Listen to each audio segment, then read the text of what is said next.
Hello, welcome back. And I am going to be doing something different today. So I've been trying to write a book of poetry for almost a year now, and I'm not sure if I will ever have time to finish it. So I thought I would read a handful that I actually quite enjoy, and you guys tell me if you think they're good or not. The first one is going to be based off of um, a handful of ancient Jewish figures who I personally find either amazing or their stories to be very entertaining. So, so I will start with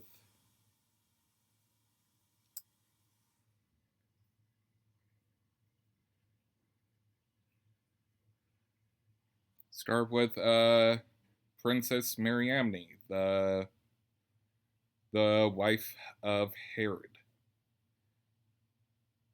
Mariamne stood before the great Sanhedrin in her city.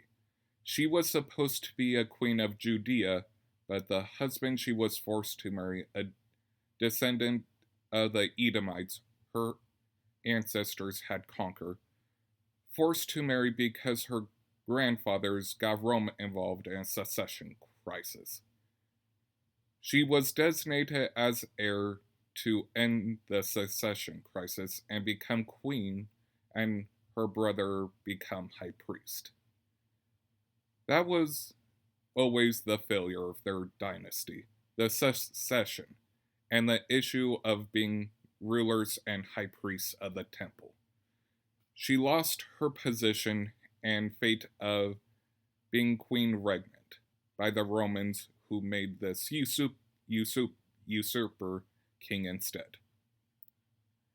She could have been freed by Antony or Cleopatra, but no, her kingdom was too much a pawn in the wider game of the Mediterranean for things to work out that way. Now her family has to submit to Herod, this man who would see her dead rather than see her family ever rise again. He killed her brother as purging her family, the Hasmoneans, from power and from the world.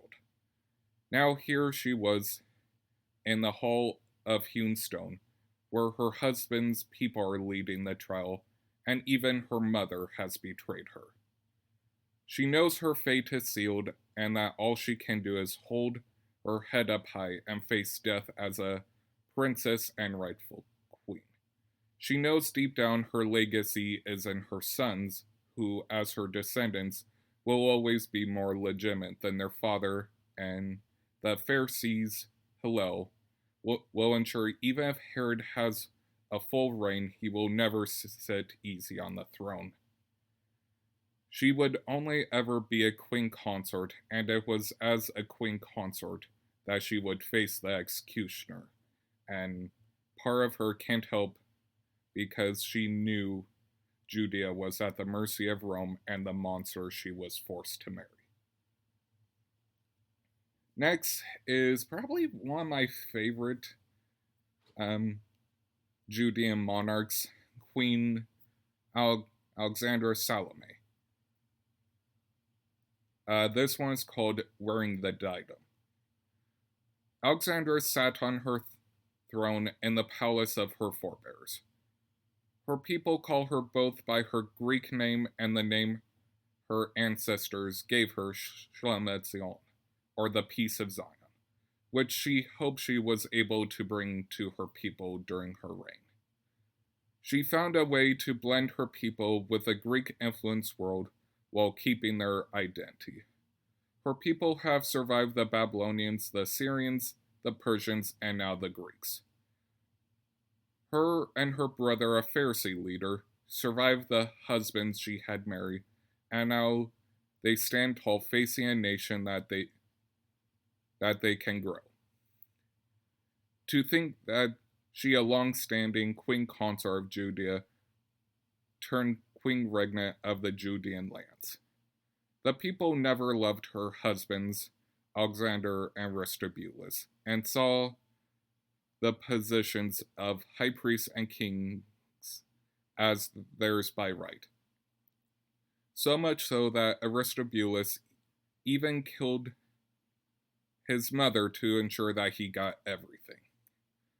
She had two children late in life and took control of the Hasmonean dynasty and now is facing the likes of her father-in-law John Hyrcanus in terms of bringing glory to the kingdom.